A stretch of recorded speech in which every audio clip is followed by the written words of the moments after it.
Hello जय हिंद साथियों। आप सभी लोगों का सक्सेस प्लेटफॉर्म 2591 पे स्वागत है। दोस्तों, इस वीडियो में हम सेट नंबर 6 के जो कि प्लेटफॉर्म का है उसके जितने भी मैथ और रीजनिंग के प्रश्न हैं उन तमाम मैथ और रीजनिंग के प्रश्न को सॉल्व करेंगे। और इससे पूर्व सेट नंबर 6 के जीके जीएस और करंट अफेयर्स के प्रश्न को सॉल्व कर दिया गया है और वीडियो भी अपलोड हो चुका है।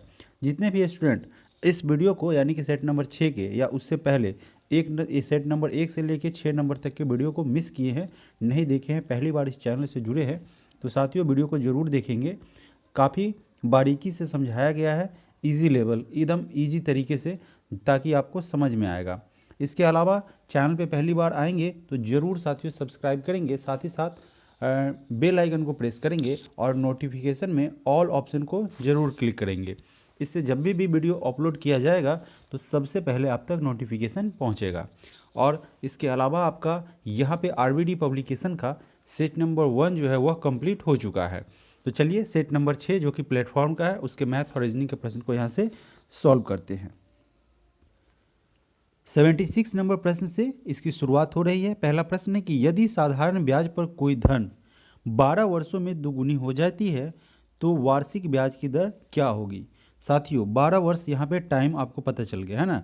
टाइम 12 वर्ष में जो है वह साधारण ब्याज जो है, ठीक है, वह किसी धन का दोगुना हो जाता है। तो मान लेते हैं साथियों प्रिंसिपल, ठीक है, प्रिंसिपल क्या था, एक्स था। और अमाउंट की अगर बात करेंगे साथियों, चूँकि राशि बोल रहा है ना, वो धन राशि दोगुनी हो जाएगी तो अमाउंट क्या हो जाएगा, 2x हो जाएगा।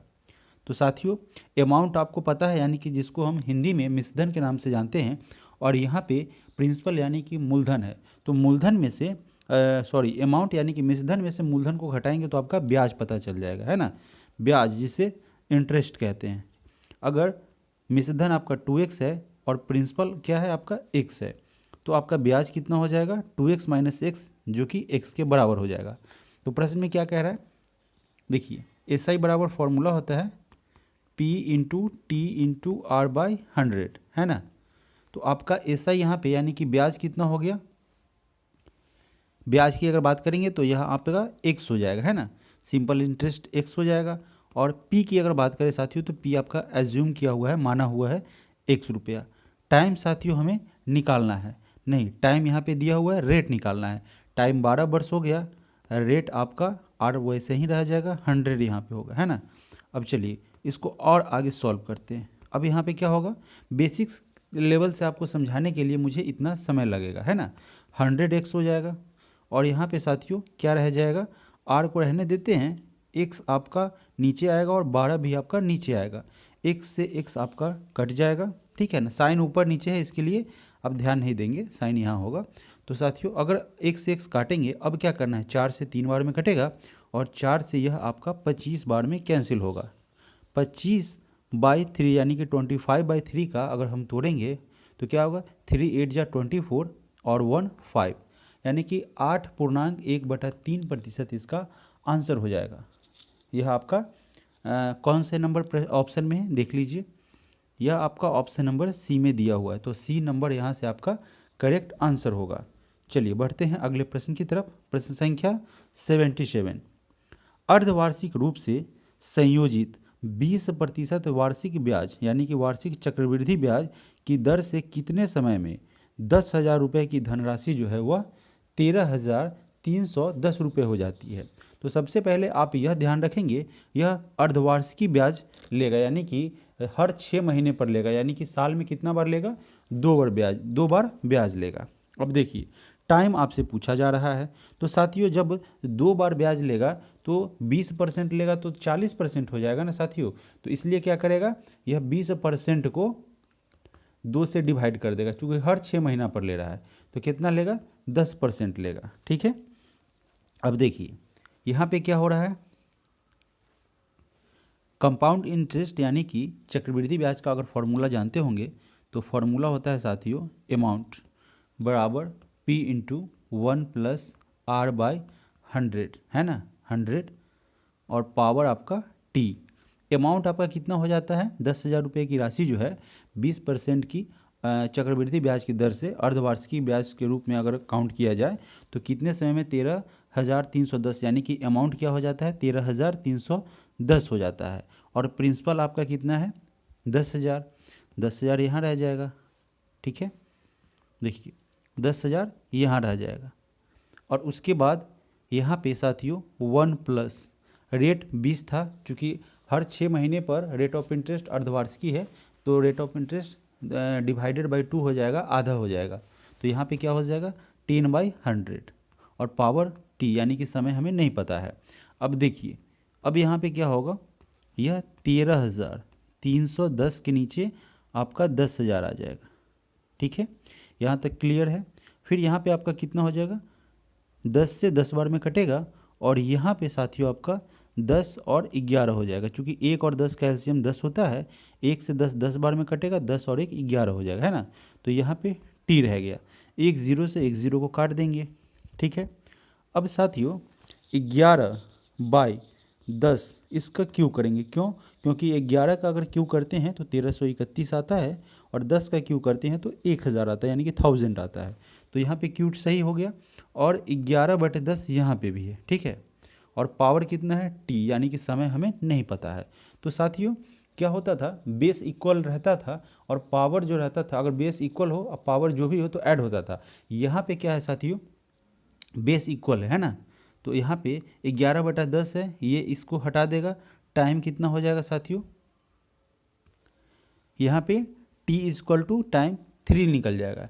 चूँकि साथियों 3 वर्ष की अगर बात कर रहा है, और आप प्रश्न में देखेंगे तो प्रश्न में क्या पूछ रखा है कि अर्धवार्षिक, है ना, अर्धवार्षिक रूप से अगर हो जाएगी तो यहाँ पे क्या हो जाएगा, टाइम 3/2 हो जाएगा। तो अगर 3/2 हो जाएगा तो आपको कितना हो जाएगा, 3 साल को आधा करेंगे तो 1 साल, है ना, 1 साल 6 महीना होगा।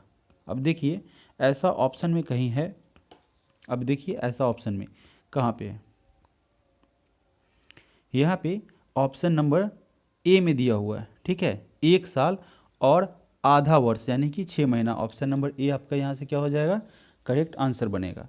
चलिए अगले प्रश्न की तरफ बढ़ते हैं। प्रश्न संख्या 78 नंबर प्रश्न में कह रहा है कि एक दुकानदार अपने माल को उसके क्रय मूल्य से 30% अधिक दर पर अंकित करता है, और बिक्री के समय 10% की छूट देता है, डिस्काउंट देता है। तो उसका प्रॉफिट क्या है ना, कितना प्रतिशत उसका लाभ है। अब देखिए साथियों, मान लेते हैं कि क्रय मूल्य उसका क्या है, 100 रुपया है। सीपी अगर मान ले तो उसका 100 रुपया है। अब क्या करेगा कि उस पर 30% अधिक दर से, यानी कि मार्क प्राइस कितना करेगा, 100 का 30/100, है ना। तो आप इसको कैंसिल करेंगे, यानी कि 30 रुपया ज़्यादा अंकित करेगा। तो आप यहाँ पे क्या करेंगे, 100 पहले से था, 30 रुपया ज़्यादा अंकित किया है, तो कितना हो गया 130। आप उसको सबसे इजी तरीके से कह सकते थे, सीपी उसका 100 है, 30% ज़्यादा बढ़ गया तो कितना हो गया 130%। यहाँ से भी आप निकाल सकते थे।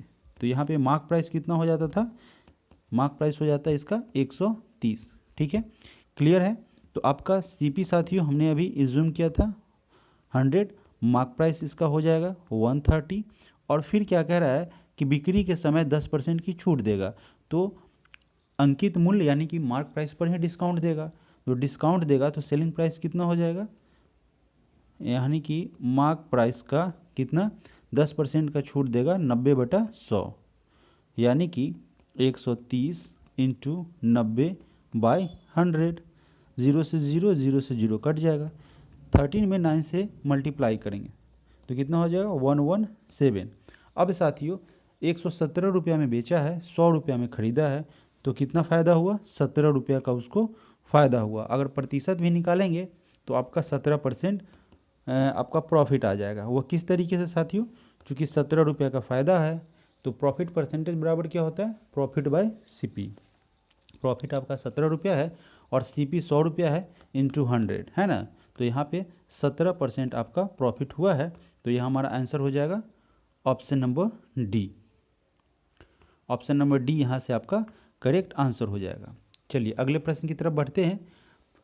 प्रश्न संख्या 79, 40 आदमी किसी कार्य को 40 दिन में पूरा कर सकते हैं, तो उन्होंने एक साथ मिलकर कार्य करना आरंभ किया, किंतु प्रत्येक 10वें दिन के अंत में 5 आदमी काम छोड़ देते हैं।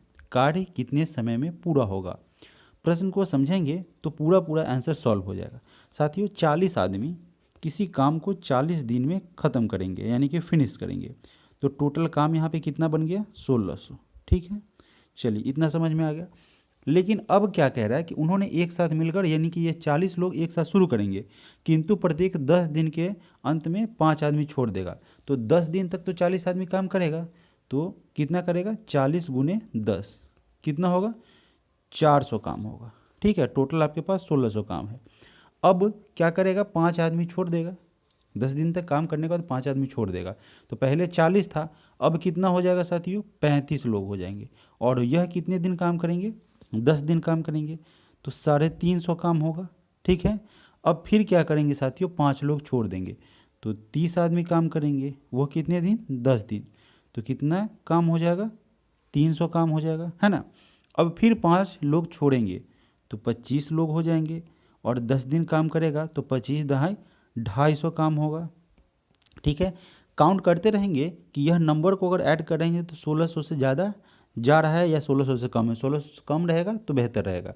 अब देखिए 4 3 7 3 10 2 12 है ना, और एक 13 ही हुआ है, यानी कि अभी भी यह कम है।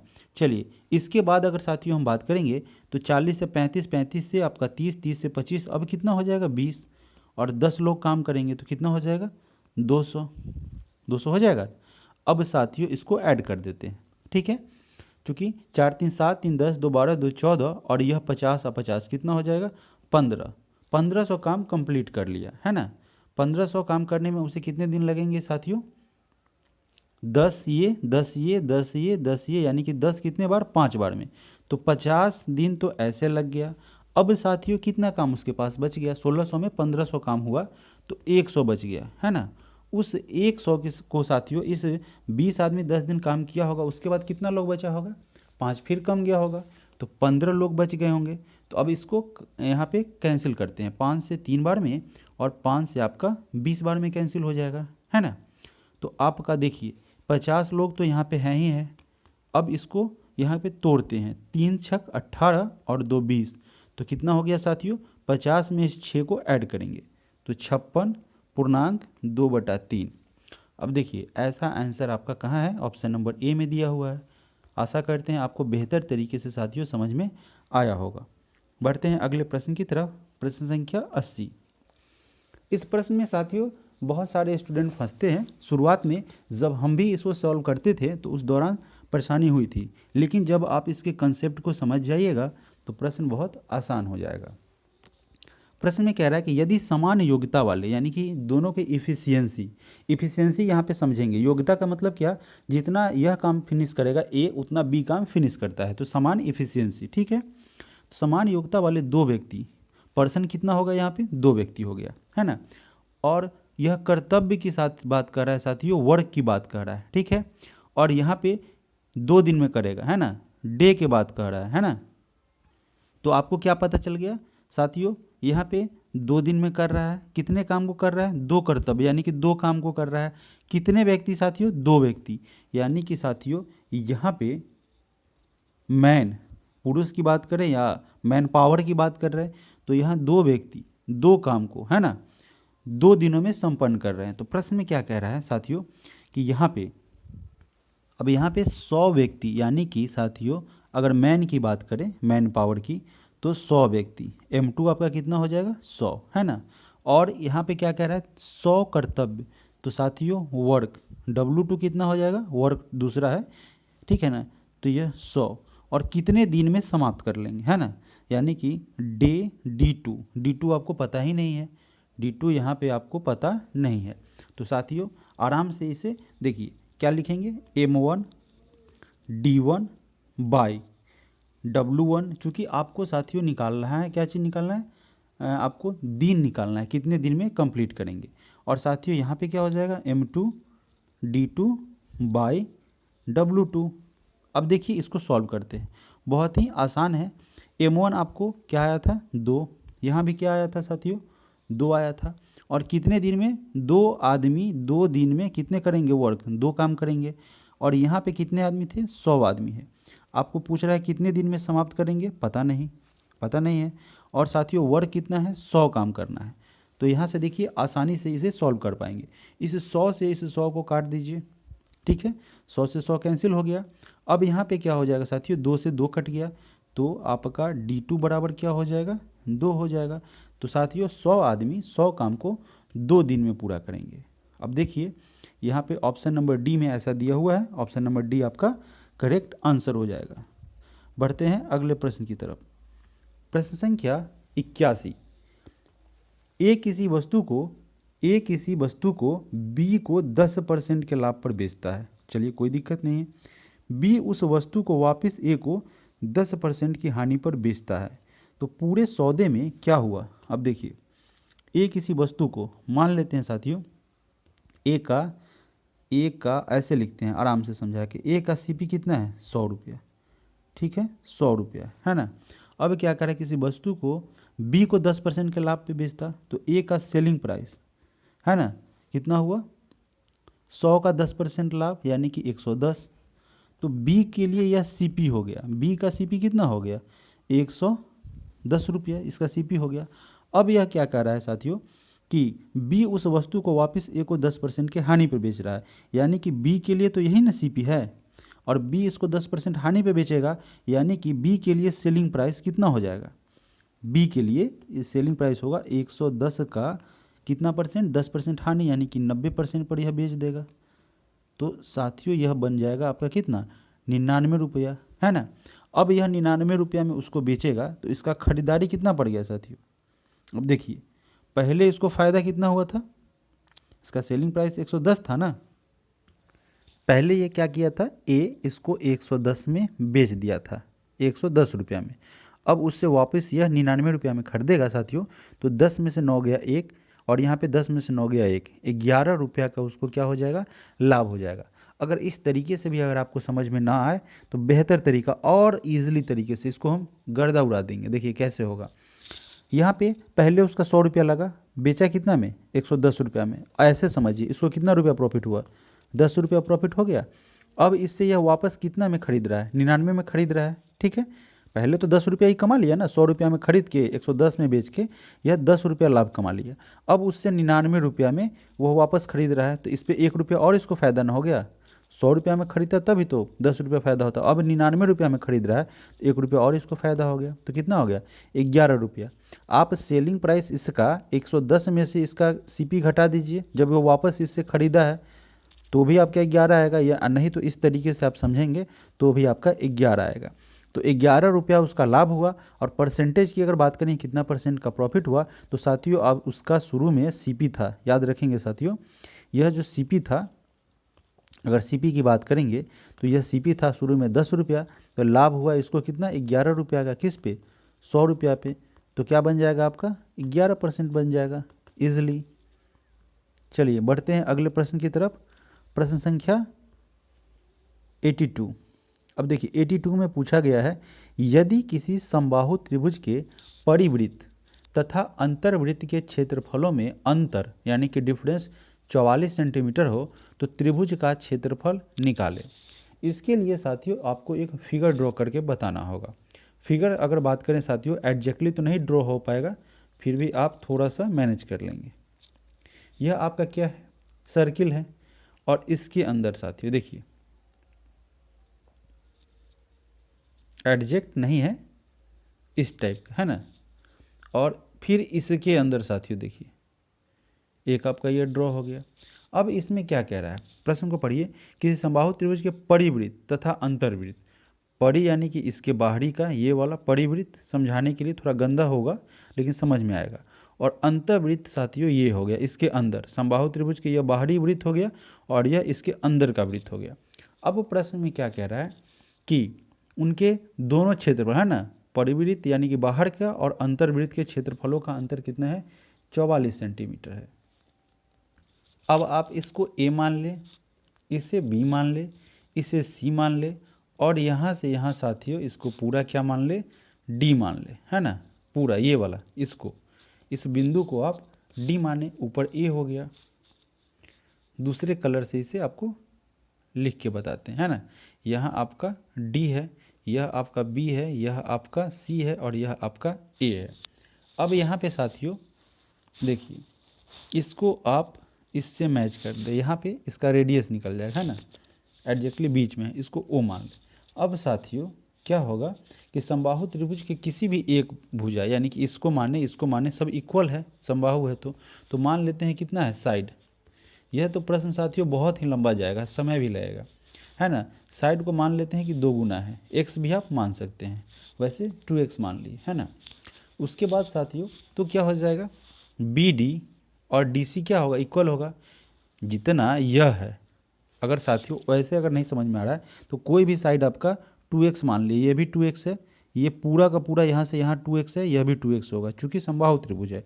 तो साथियों यह 2 भाग में बट जाएगा, यह 2 भाग में बट जाएगा, 2x डिवाइडेड BD जितना होगा उतना ही DC होगा।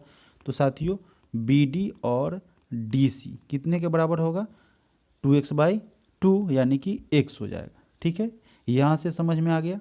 चलिए आगे बढ़ते हैं। आगे क्या कह रहा है कि अंतर्वृत्त की त्रिज्या निकालेंगे, ठीक है ना, अंतर्वृत्त की त्रिज्या, अंतर्वृत्त की आपकी त्रिज्या निकाली जाएगी।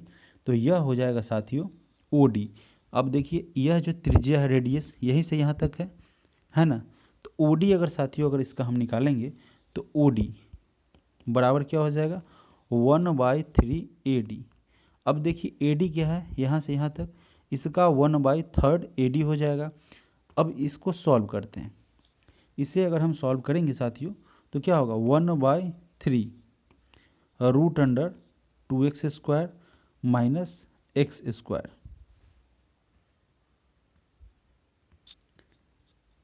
अब यहाँ पे आ जाएगा 1/3, ठीक है, 4x² माइनस x², इसके ऊपर क्या चढ़ गया, रूट 1/3, और यहाँ पे क्या हो जाएगा साथियों, √3x², ठीक है, √3x² आ जाएगा। और यहाँ पे क्या हो जाएगा 1/3, ठीक है, 1/3 इस x पर से स्क्वायर है ना, स्क्वायर हटेगा, रूट आपका कैंसिल हो जाएगा x पर का, और यहाँ पे क्या रह जाएगा, √3 इंटू एक्स। तो ऊपर में क्या बचेगा आपका, इसको अगर सॉल्व करेंगे तो ऊपर में √3x हो जाएगा और नीचे में क्या हो जाएगा आपका 3 हो जाएगा। इसे और बेहतर करने के लिए, छोटा करने के लिए क्या करना पड़ेगा, √3 है ना, और नीचे भी 3 को, 3 में कितना √3 शामिल होता है, 2, तो √3 से √3 आपका कैंसिल हो गया, ऊपर क्या बच गया, x/√3। ठीक है, तो यह आपका क्या निकल गया, अंतर्वृत्त की त्रिज्या। अब साथियों क्या निकालेंगे, परिवृत्त की त्रिज्या, यानी कि BO निकालेंगे। देखिए कैसे, यह आपका यहाँ पे BO है, ठीक है, ये वाला पार्ट BO, ये पूरा बाहर से ले, यह तो आपका अंदर का था, यह आपका पूरा बाहर से। अब हमें निकालना है परिवृत्त, यानी कि बाहरी वृत्त की, परिवृत्त की त्रिज्या। साथियों यह ऑनलाइन थोड़ा सा समझाने में दिक्कत होता है, जब आप सामने रहते हैं तो समझाना इजी हो जाता है। तो BO निकालेंगे, है ना, BO ये बाहरी त्रिज्या है, और यह आपका अंदर वाला था, यह पूरा इसका त्रिज्या है ना। तो BO अगर निकालेंगे तो साथियों इस BD है ना, इस BD का स्क्वायर, BD का स्क्वायर प्लस इस OD का स्क्वायर, ठीक है, इस OD का स्क्वायर निकलेगा, OD का स्क्वायर, और साथियों रूट अंडर, है ना। अब आपको इसे सॉल्व करना है। BD कितना था आपका, x था, क्योंकि पूरा AB चाहे BC चाहे AC हम लोगों ने 2x माना था, तो यहाँ पे क्या हो जाएगा, x का स्क्वायर, ठीक है, प्लस OD की अगर बात करेंगे साथियों, OD हम लोगों ने यहाँ पे निकाला था x/√3, यानी कि x/√3 इसका स्क्वायर। अब इसे आप अगर सॉल्व करते हैं तो देखिए क्या निकल के आता है। अगर आप इसे सॉल्व करते हैं तो यहाँ आपका x² रह जाएगा, प्लस, है ना, यह जो साथियों इसके ऊपर जो चढ़ा हुआ है स्क्वायर, है ना, तो x² हो जाएगा, और इस स्क्वायर इस √3 को कैंसिल करेगा, है ना, तो यह आपका क्या हो जाएगा, 3 हो जाएगा, इजीली है। अब साथियों इसे सॉल्व करेंगे, अगर आप इसे सॉल्व करेंगे तो देखिए LCM लेके, है ना, अब यहाँ से क्या करिएगा, इसका LCM लेंगे, 1 और 3 का LCM 3 हो जाएगा, 1 से 3 3 बार में, तो ये क्या हो जाएगा 3x² प्लस 3 से 1 बार में कटेगा, x² हो जाएगा, इसके ऊपर रूट चढ़ा हुआ है, तो साथियों यह क्या बच जाएगा 3x² प्लस x², तो 4x² रूट अंडर इसके नीचे पूरा पे रूट है 3 है। तो साथियों 4 अगर है तो 2 का स्क्वायर होता है और x का स्क्वायर है ना, 2x² ऐसा लिख सकते हैं इसको बाई 3। तो साथियों इस स्क्वायर से रूट इसका कैंसिल हो जाएगा है ना, तो बच जाएगा आपका 2x बाई क्या हो जाएगा आपका √3। तो यह क्या निकला है साथियों, परिवृत्त की त्रिज्या है ना, परिवृत्त है ना, परिवृत्त की त्रिज्या निकला है।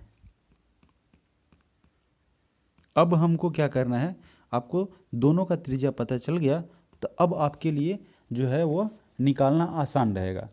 तो इसका फॉर्मूला क्या होता है πr² है ना, πr² किसकी फॉर्मूला होता है वृत्त का क्षेत्रफल का, और दोनों के बीच का अनुपात कितना है 44 है, यानी कि साथियों πr²। तो पहले वाले का कितना आया था, अभी इसकी अगर बात करें चूँकि बाहरी वाला बड़ा है तो साथियों πr² 2x/√3, इसका स्क्वायर πr² माइनस यह एक क्षेत्रफल निकल गया बाहरी वाला का, और उसमें से अंतर वाला का यानी कि अंदर वाला का घटाना है, तो उसका घटाइएगा तो कितना आएगा पाई, और रेडियस कितना आया था साथियों x/√3, इसका स्क्वायर आ गया था, जो कि आपको अगर इसको माइनस करेंगे तो 44 के बराबर आ जाएगा। ठीक है, इसको माइनस कर रहे हैं तो वह आपका 44 के बराबर आएगा। अब हम यहाँ से क्या कर सकते हैं, आपका यहाँ तक तो समझ में आ गया। अब इस वाले पार्ट को साथियों इरेज करते हैं, आपके सामने इरेज कर देते हैं ताकि आपको यह ना समझ में आए कि ऊपर वाला पार्ट कहाँ चला गया है ना। तो इस वाले पार्ट को इरेज करते हैं। अब देखिए यहाँ पे क्या कह रहा है साथियों, इस दोनों का अंतर, तो पाई तो यहीं पे रह गया। अब यहाँ पे 2 का स्क्वायर कितना हो गया 4, तो और x², तो पाई 4x² हो गया। ठीक है, नीचे इसका स्क्वायर से ये क्या होगा रूट इस पे का कैंसिल हो जाएगा, बाई 3 हो जाएगा माइनस है ना। अब साथियों इसका भी √3 जो है नीचे उसका स्क्वायर से क्लियर हो जाएगा, तो x² बाई 3 और साथ में इसका पाई लगा हुआ है। अब यहाँ पे क्या करेंगे साथियों, अगर 3 से 3 का एलसीएम लेंगे तो 3 आएगा, पाई या 4 पाई कहिए, पाई काहे के लिए कहेंगे 4πr² माइनस πr²। अब 4πr² में से एक πr² जाएगा तो कितना आ जाएगा साथियों, अभी देखिए 4 अगर है यहाँ पे और पाई x² है ना, तो यहाँ पे पाई x² आ जाएगा, इसके बराबर में आपका यहाँ पे 44 आ गया। तो साथियों 4 पाई है ना x² है और पाई x² है ना, तो इसमें से यह घटेगा तो कितना हो जाएगा 3 पाई x², यानी कि 3 पाई x² है ना, 3 पाई x² बाई 3 जो कि 44 के बराबर आ जाएगा। तो क्या हो जाएगा साथियों 3 से 3 कट जाएगा, तो पाई x² 44 के बराबर आ जाएगा है ना, पाई x² 44 के बराबर आ जाएगा। तो x² यहीं रहेगा और 44 इसके नीचे पाई उतरेगा है ना, तो 7 ऊपर चला जाएगा 22 नीचे रह जाएगा, 22 दूनी 44। अब यह हो जाएगा x² बराबर आपका 14 हो जाएगा, यहाँ पे x² बराबर आपका 14 आ गया। अब समबाहु त्रिभुज की अगर क्षेत्रफल की बात करें तो इसका फॉर्मूला होता है साथियों समबाहु त्रिभुज का क्षेत्रफल, समबाहु त्रिभुज का क्षेत्रफल वह बराबर होता है √3/4 इंटू साइड का स्क्वायर। अब देखिए √3/4 यहाँ पे हो गया और साइड हम लोगों ने क्या माना था शुरुआत में 2x माना था ना, 2x का स्क्वायर एज्यूम किया गया था। अब यहाँ पे क्या हो गया √3/4 यहाँ पे हो गया, 2 का स्क्वायर करेंगे तो कितना हो जाएगा 4 हो जाएगा, और यहाँ पे x² है ही है, x² का वैल्यू हमें क्या आया था साथियों 14 आया था। देखिए x² की अगर बात करेंगे यहाँ x² बराबर आपका 14 आया था, तो 2 पर का स्क्वायर स्पेस से ऐड किए तो 4 हो गया, मतलब स्क्वायर किए, और x का स्क्वायर का वैल्यू हम लोगों ने क्या यहाँ पे फाइंड किया था 14, तो इंटू 14 हो जाएगा, 4 से 4 कट गया, 14 √3 इसका आंसर हो गया। Option number C correct answer है। चलिए बढ़ते हैं अगले प्रश्न की तरफ। प्रश्न संख्या 83। एक तार को एक वृत्त के आकार में मोड़ने पर आवृत्त क्षेत्र का क्षेत्रफल 121 सेंटीमीटर स्क्वायर हो जाता है। यदि तार को एक वृत्त के आकार में मोड़ा जाए तो वृत्त का क्षेत्रफल क्या होगा? वर्ग का क्षेत्रफल की अगर बात करेंगे तो होता है साथियों साइड का स्क्वायर। तो क्षेत्रफल कितना दिया हुआ है?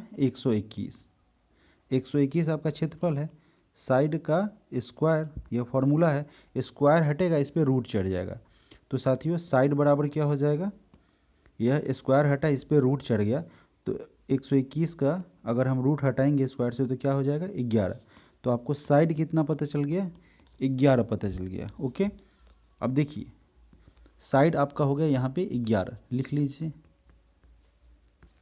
अब साथियों वर्ग की परिमिति की अगर बात करेंगे तो चूंकि तार की लंबाई के बराबर होगा, यह जो है चूंकि ऐसा ही ना बनाया होगा, हालांकि तो ये रेक्टेंगुलर फिगर आ गया।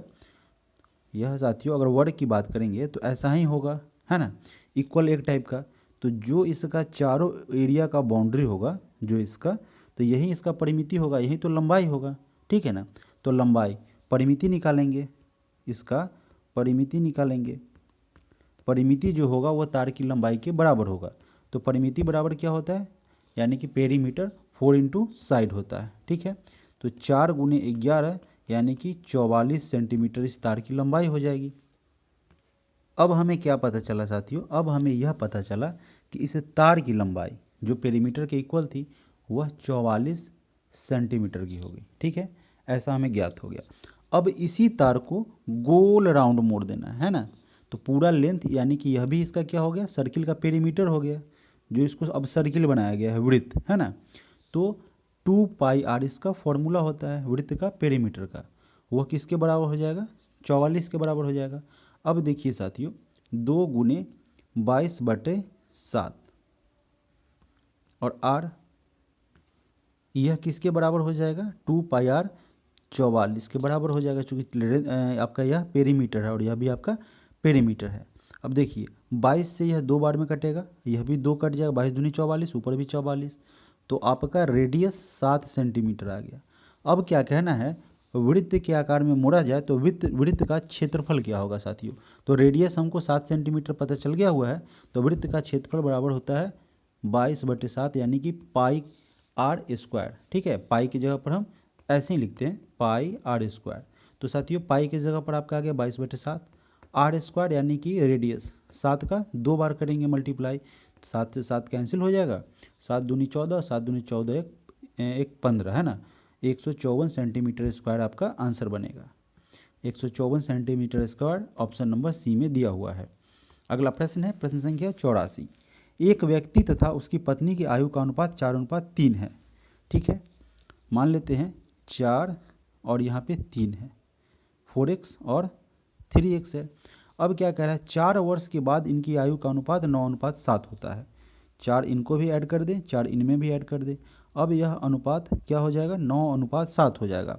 अब इसको साथियों तोड़ते हैं, कैंसिल करते हैं ना, सॉल्व करते हैं। 7 चौक 28x प्लस 28 यानी कि 28, 9 3 जा 27 प्लस 9 4 जा 36। यहाँ से क्लियर है ना। 9 3 जा 27 x और 9 4 जा 36। अब इसे सॉल्व करते हैं। यह 27 इधर आ जाएगा तो x चला हो जाएगा, और 36 में से यह 28 माइनस हो जाएगा, तो 16 में से 8 गया 8 हो गया, यानी कि x का वैल्यू क्या आ गया? 8 आ गया। अब क्या कह रहा है साथियों कि इसका एडजेक्ट वैल्यू हम निकाल लेते हैं, यानी कि पत्नी है, पहले पति है, पत्नी की आयु का अनुपात, पहले व्यक्ति है और उसकी पत्नी है, तो मेल और फीमेल, है ना। मेल और फीमेल के आयु का अनुपात, तो x का वैल्यू 8 था, पहले इनका आयु था कितना? 4, तो 8 चौका 32 था इनका, और इनका कितना था? 24। अब साथियों 32 24 हमें पता चल गया, ठीक है, 32 साल और 24 साल। अब क्या कह रहा है कि इनके विवाह के समय इनके आयु का अनुपात 5:3 था, ठीक है, 5:3 था।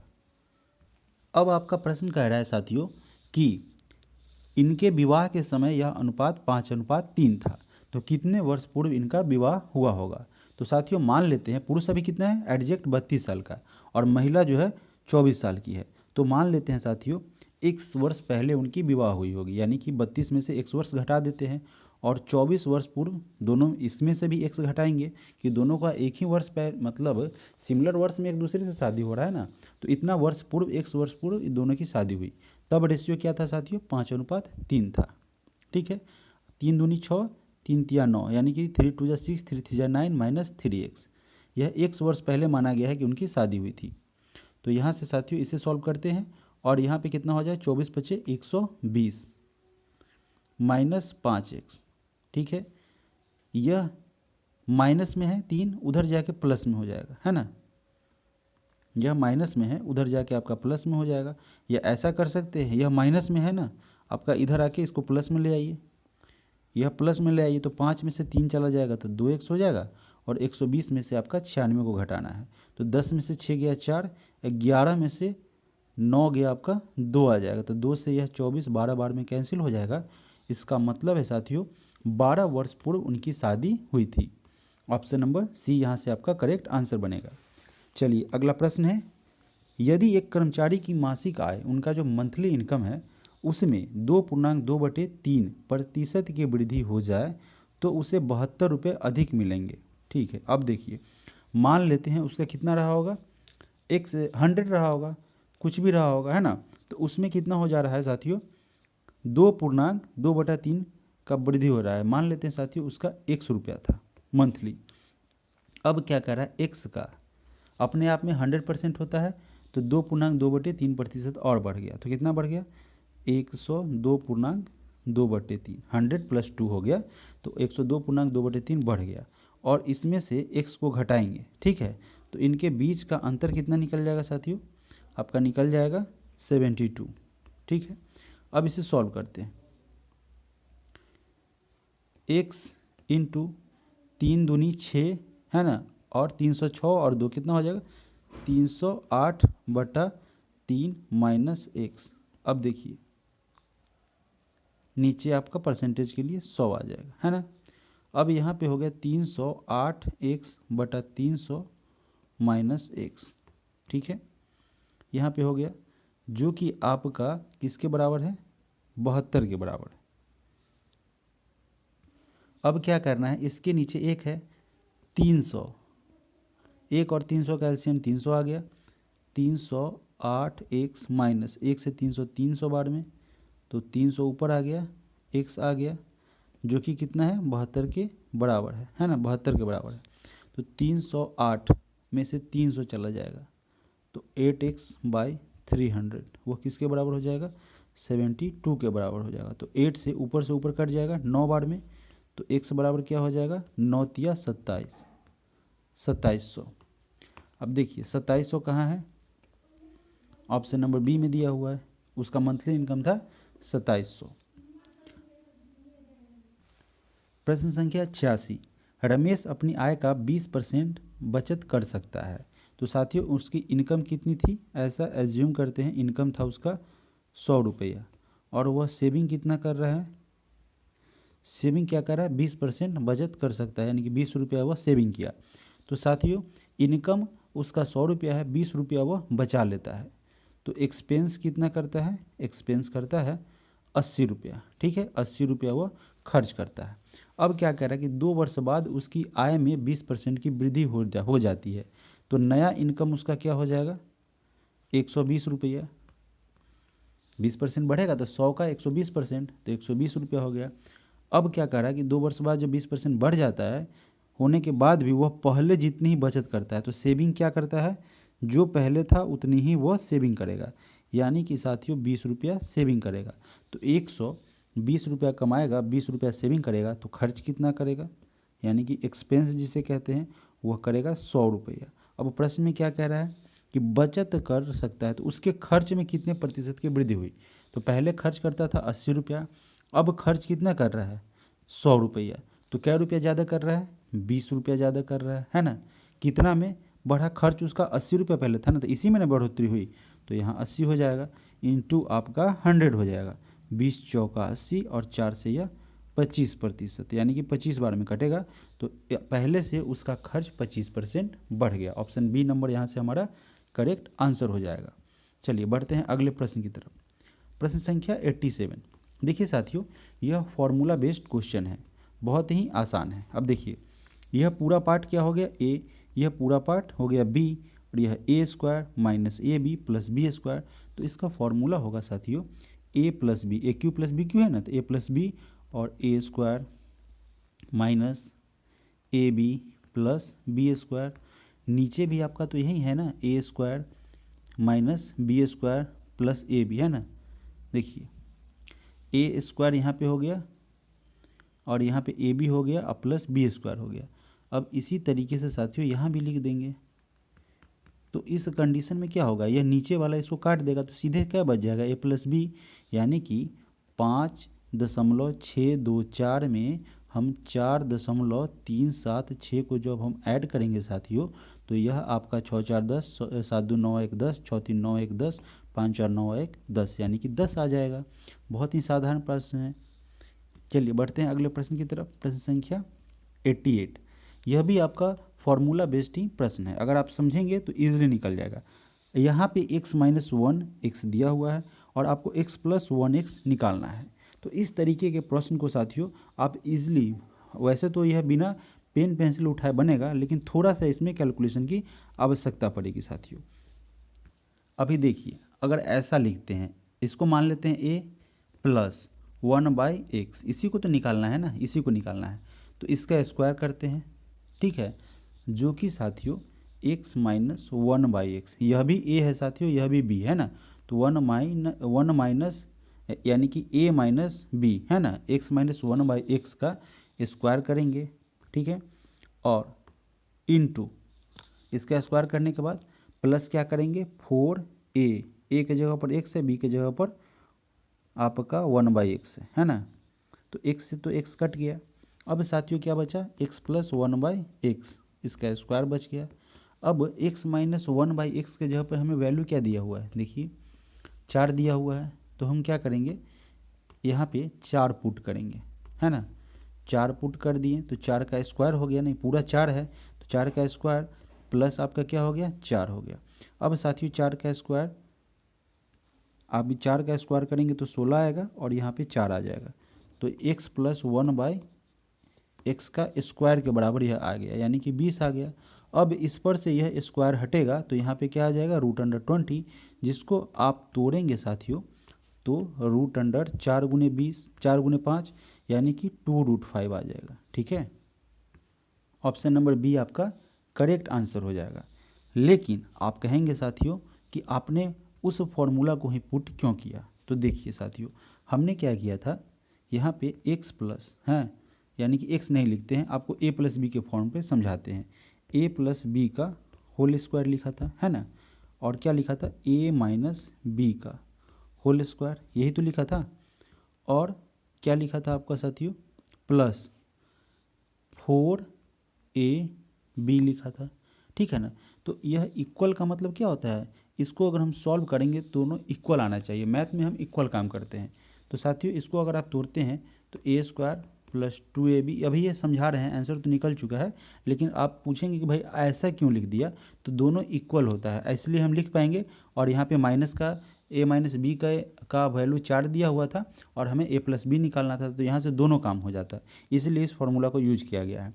तो इसको अगर आप तोड़ेंगे साथियों तो a square plus 2ab plus B square होगा, जो कि यहाँ क्या होगा a स्क्वायर माइनस 2ab, अगर इसको तोड़ेंगे तो प्लस बी स्क्वायर होगा, और यहाँ पे क्या है प्लस 4ab, ठीक है। अब देखिए क्या आता है कहानी में ट्विस्ट, यह प्लस में है उधर चला जाएगा तो माइनस में, तो यहीं पे कैंसिल कर देते हैं, ठीक है ना। यह प्लस 2ab है, यह माइनस 2ab है, तो उधर जाके जुटेगा ही। यहाँ पे क्या है साथियों प्लस बी स्क्वायर है, और यहाँ पे प्लस बी स्क्वायर है, तो यह प्लस बी स्क्वायर इस साइड में जाएगा तो माइनस में आएगा, तो यहाँ पे हम कैंसिल कर सकते हैं। अब यहाँ पे क्या है साथियों 4ab में से माइनस 2ab जाएगा तो कितना बचेगा 2ab बचेगा, और यहाँ भी आपका क्या है 2ab, तो 2ab इक्वल है, इसलिए साथियों इस फॉर्मूला को हम याद करेंगे, याद रखे हैं और पुट किए हैं वहाँ पे। आप जब बार बार इस तरीके के प्रश्न को सॉल्व करेंगे तो यह आपको भी इजी लगने लगेगा और आपको अभ्यास भी हो जाएगा। तो ऐसा नहीं कि बहुत बड़ा यह डेंजरस प्रश्न था। अगर आप याद रखेंगे, बार बार सॉल्व करेंगे तो प्रैक्टिस के कारण आपको याद रहेगा। अब देखिए, क्रिकेट टीम की औसत आयु 27 वर्ष है। अभी इसे बिना पेन पेंसिल के आप बना सकते हैं। प्रश्न को पढ़िए, कैलकुलेशन नहीं कीजिए। क्या कर रहा है, क्रिकेट टीम की औसत आयु कितने प्लेयर है नहीं पता, एवरेज 27 ईयर आपका दे रखा है। अब इनमें से 24 तथा 27 वर्ष की आयु के दो खिलाड़ियों के स्थान पर 23 वर्ष और 28 वर्ष की आयु वाले नए व्यक्ति यानी कि नए खिलाड़ी आ गए हैं, तो टीम का औसत आयु क्या हो गया। कोई कैलकुलेशन नहीं करना है साथियों। अब देखिए क्या कर रहा है, 24 और 27 के, तो 24 के जगह पर क्या आया, 23 आया, तो कितना कम गया, 4 कम गया ना, 4 कम गया। और 24 की जगह पर है ना, सॉरी 27 की अगर बात करेंगे, देखिए 24 से 23 हुआ तो 1 कम गया, 4 छोड़िए, 1 कम गया है ना। और 27 से 1 यहाँ पे 28 बढ़ गया, तो 1 बढ़ गया, तो माइनस प्लस माइनस 0 हुआ, कुछ बढ़ा ही नहीं। और नहीं तो आप क्रॉस चेक करेंगे तो 24 से 4 बढ़ गया तो 28 हो गया, और 27 से 23 कम गया तो 4 कम गया है ना। तो 4 माइनस हुआ और 4 प्लस हुआ। अगर क्रॉस करेंगे तो इसी दशा में भी 0 की बढ़ोतरी हुई, तो आपका एवरेज पर भी कोई असर नहीं पड़ेगा। ऑप्शन ए नंबर आपका करेक्ट आंसर बन जाएगा। अब देखिए प्रश्न संख्या 90 भी जो है यह आपका माने क्या बोले तो बिना सॉल्व किए आप आंसर तक पहुंच सकते हैं, जब आप इसके लॉजिक को समझ जाएंगे। और इस टाइप के प्रश्न को हम लोगों ने पिछले सेट में भी प्रैक्टिस किया था। अब सबसे पहले इस 2 डिजिट तक आपको सॉल्व करके दिखाते हैं, 2 नंबर तक, और फिर अंतिम को सॉल्व करेंगे। अभी देखिए 1 - 1/2, इसको अगर सॉल्व करेंगे तो 1 और 2 का एलसीएम 2 आएगा। 1 से 2 2 बार में, यानी कि 2 - 1 क्या आ गया, 1/2। यहाँ पे 1/2 आ गया, तो लिख देते हैं 1/2।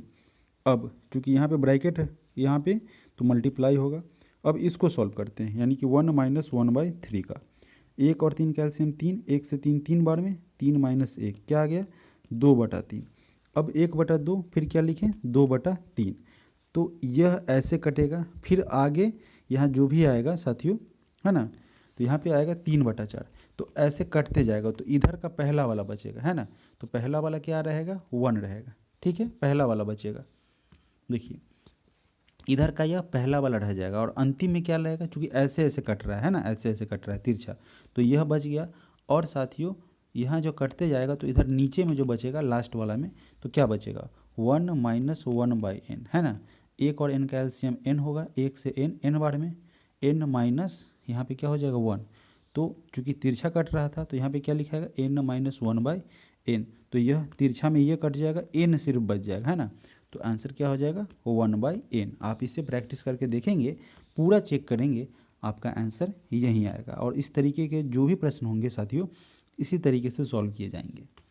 अगला प्रश्न है, 1000 तथा 5000 के बीच वाली कितनी संख्याएं 225 से पूर्णतः विभाजित होंगी। इसके लिए हमें क्या करना होगा, हम इस 1000 को तब तक भूलेंगे, डायरेक्टली क्या निकालेंगे, 5000 तक कितने ऐसे संख्या हैं, कितने नंबर जो 0 से स्टार्ट करेंगे। तो 0 से तो होगा ही नहीं, टोटल यानी कि शुरुआत से 5000 तक ऐसी कितनी संख्या हैं जो 225 से विभाजित होंगी। तो 225 से 5000 उसको डिवाइड करते हैं। देखिए यह साथियों अगर इसे हम 2 बार में लगाते हैं तो 450 आता है, 450, 225 450 आता है ना। 0 में से 0 गया, 10 में से 5 गया, 5 आ जाएगा, यहाँ पे कैंसिल हो जाएगा, एक 0 यहाँ से नीचे आएगा। फिर साथियों अगर 2 बार में लगाएंगे तो आपका 450 आ रहा है। यहाँ पे क्या बच गया, कट गया, तो 50 बच रहा है। बचने से मतलब नहीं है, 5000 तक वैसी 22 संख्याएं हैं जो कि 225 से डिविजिबल हो जाएंगी। तो यह 22 नंबर हमें याद रखना है। अब हम क्या करना है, 1000 से 5000 के बीच में पूछा है और यह शुरू से था, तो हम 1000 तक कितनी संख्या है जो 225 से डिवाइड हो जाएगी, उसे निकाल के इस टोटल में से घटा देंगे। तो साथियों 1000 में से अगर हम 1000 को 225 से भाग देते हैं तो यह कितने बार में लगेगा, अगर 4 बार में करते हैं तो 4 पंचे 20, 4 दूना 8, 2 10, 4 दूना 8 हर एक 9 आ जाएगा, ठीक है ना। 4 से करेंगे 4 दूना 8, 25 चौका 100, तो 900 आ जाएगा। नीचे क्या बचेगा, 100। बचने से मतलब नहीं है साथियों, ठीक है ना। यहाँ 4 बार में लगा, तो ऐसी कितनी संख्या है, 4 है ना, 4 संख्या है। टोटल कितनी है, 22। 22 में से 4 घटा देंगे तो 12 में से 4 गया 8, कितना हो जाएगा, 18। यानी कि 1000 से 5000 के बीच टोटल 0 से लेके 5000 के बीच साथियों कुल मिला के शुरुआत में 22 संख्या थी। और 1000 से 5000 के बीच की अगर बात करेंगे तो वह 22 में से 2 है, सॉरी 4 है, उसको घटा देंगे तो कितना आ जाएगा आपका 18 आ जाएगा। ऑप्शन बी नंबर यहाँ से करेक्ट आंसर बनेगा। चलिए अगला प्रश्न है प्रश्न संख्या 92। यह भी प्रश्न आपका बहुत ही साधारण प्रश्न है। क्या कह रहा है, 1/2, 1/4, 1/8, 1/16 और अंतिम क्या है 1/256 है ना। आपको माइनस प्लस से कोई मतलब नहीं, यह कह रहा है कि कौन सा पद होगा। अब देखिए अगर साथियों 2 का पावर 4 करते हैं तो कितना होता है 16, ठीक है।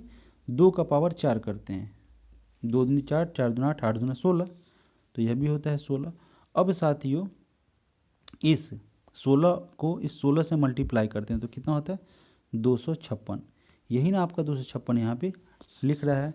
तो साथियों पावर 4 है और पावर 4 कितना आ गया, 2 का पावर 4 कितना आता है 16 आता है। फिर यहाँ भी 16, 16, 16 ये 256। तो पावर साथियों क्या पूछ रहा है कौन सा पद होगा, तो पावर कितना हो जाएगा 8, तो यह 8वां पद हो जाएगा, ऑप्शन नंबर बी। अगला प्रश्न है प्रश्न संख्या 93।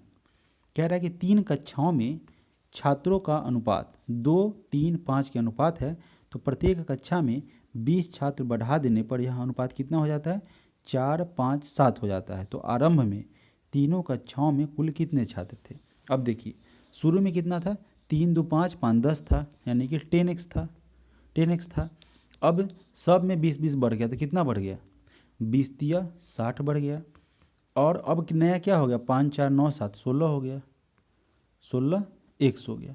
अब 60 यहीं पे रहा, 16 में से 10, 16 में या 16x में से 10x चला गया है ना, तो कितना बच गया 6x बराबर 60। 6 से इसको काटेंगे 10 बार में, यानी कि x का वैल्यू क्या हो गया 10 हो गया। शुरू में कितना था 3, 2, 5 और 5 10x, 10x था, यानी कि 10 गुने 10 था, तो टोटल कितना था 100, ठीक है। ऑप्शन नंबर बी यहाँ से करेक्ट आंसर हो जाएगा। अब देखिए प्रश्न संख्या 94। 125 टू द पावर x यानी 125 टू द पावर x, 5 का 3, 5 25, 25 25 125, तो यह हो गया, ठीक है। और 31 25 की अगर बात करेंगे साथियों तो देखिए 5 का स्क्वायर कीजिए, 5 गुने 5 है ना, 25 गुने 5 125 है ना, गुने 5 625 और फिर गुने 5 करेंगे तो कितना हो जाएगा 31 25 होगा, यानी कि 5 का पावर कितना है 1, 2, 3, 4, 5, ठीक है। तो 5 का पावर 3x बराबर 5 का पावर 5 है ना, तो 5 से 5 यहाँ कैंसिल हो गया, 3x बराबर 5, तो x बराबर क्या हो जाएगा 5 ऊपर रहेगा 3 इसके नीचे आ जाएगा, ठीक है, 5/3। अब यहाँ एक से कहिएगा यहाँ इक्वल, तो यहाँ तो होगा ही साथियों, मतलब लिखने के दौरान इतना आपको काउंट नहीं करना है, इतना अंडरस्टैंडिंग नहीं करना है इसके बारे में कि आप साइन कहाँ दे रहे हैं। 5/3 हो जाएगा, ऑप्शन नंबर सी आपका करेक्ट आंसर बनेगा। चलिए अगला प्रश्न है प्रश्न संख्या 95। अब क्या कह रहा है कि दो संख्याओं का योग 216 है, ठीक है, तथा उनका महत्तम समावर्त जो है वह 27 है, तो ऐसी संख्या के कितने जोड़े होंगे। अब देखिए महत्तम जो होता है महत्तम समावर्त यानी कि मैक्सिमम फैक्टर की बात कर रहा है, ठीक है, जो दोनों में शामिल हो। तो देखिए 27 मान लेते हैं कि वह संख्या क्या है x है, एक और दूसरी y है, तो 27x प्लस 27y, चूँकि y में भी तो शामिल है 27y। 27 इसलिए दोनों में लिखे हैं साथियों कि संख्या को मान लिए हैं x और एक दूसरी संख्या का मान लिए हैं y, दो संख्या है। अब महत्तम दोनों का यानी कि मैक्सिमम जो अगर बात करें HCF हाईएस्ट कॉमन फैक्टर दोनों में 27 शामिल है, इसलिए दोनों में 27 लिखे हैं, और इन दोनों का योग कितना हो जाएगा 216 के बराबर हो जाएगा। अगर साथियों यहाँ से हम 27 को कॉमन करते हैं तो x प्लस वाई जो कि किसके बराबर हो जाएगा 216 के बराबर हो जाएगा, तो x प्लस वाई है ना 216 इसके नीचे आएगा, सॉरी 216 के नीचे 9 गुने 3 यानी कि 27 आएगा, 3 से 7 बार में, 3 से 2 बार में और 9 से कितना बार में 8 बार में कटेगा, यानी कि x प्लस वाई किसके बराबर हो जाएगा 8 के बराबर आएगा। यहाँ पे x प्लस वाई आपका 8 आ गया है, तो जोड़ा इसको बनाना है ना। एक्स वाई के संभव योग क्या होगा, 1 और 7, और साथ ही क्या होगा 3 और 5। ठीक है, तो कुल कितने जोड़े हो गए, 2 जोड़े। देखिए 2 जोड़े कहाँ पे दिया हुआ है, ऑप्शन नंबर बी में आपका दिया हुआ है। ऑप्शन नंबर बी यहाँ से करेक्ट आंसर बनेगा। अगला प्रश्न है प्रश्न संख्या 96। किस संख्या को 119 से भाग देने पर शेष 19 रहता है, यदि उसी संख्या को 17 से भाग दिया जाए तो शेष डैश रहेगा। अब देखिए किसी संख्या है, मान लेते हैं यह एक संख्या है, इस संख्या को 119 से भाग देना है। 119 से इसको क्या कर रहे हैं, भाग देने पर, है ना, शेष क्या रहता है, 19 रहता है। अब यहाँ पे साथियों भागफल क्या होगा पता नहीं, शेषफल पता है, लेकिन दूसरे कंडीशन में जब पढ़िएगा कि यदि उसी संख्या को 17 से भाग दीजिए तो शेषफल क्या बनेगा। तो साथियों सबसे पहले 119 में इसको भाग दें, है ना, 17 से 119 में भाग देंगे, 17 सत्ते कितना होता है 119, तो यहाँ पे यह किसको कैंसिल कर देगा, सिर्फ क्या बचेगा 19 बचेगा, और उसमें 17 से अगर भाग देंगे साथियों तो 17 इकाई 17, 9 में से 7 गया 2 आ जाएगा, यानी कि इससे वह डिविजिबल है। जो इसको भाग दे रहा है साथियों तो वो एक दूसरे से डिविजिबल होगा ना, ठीक है ना, तो शेषफल यहाँ 19 है, तो इससे नहीं मतलब है, ऊपर तो पूरा पूरा लग गया होगा, जो यह भागफल है ना। तो 119 का अगर खंड कीजिएगा तो 17 गुने 7, है ना, 7 सत्ते 49, 17 सत्ते कितना होता है 7 सत्ते 49, 7 इकाई 7 4 11, तो इसमें तो यह शामिल रहेगा, तो वह 17 भी इसको भी काट देगा। अब उसको काटना किसको है 19 को, तो 17 इकाई 17, 9 में 7 गया 2, तो शेषफल क्या हो जाएगा 2। बहुत ही आसान प्रश्न था, ट्रिकी प्रश्न था। चलिए अगले प्रश्न की तरफ बढ़ते हैं, प्रश्न संख्या 97।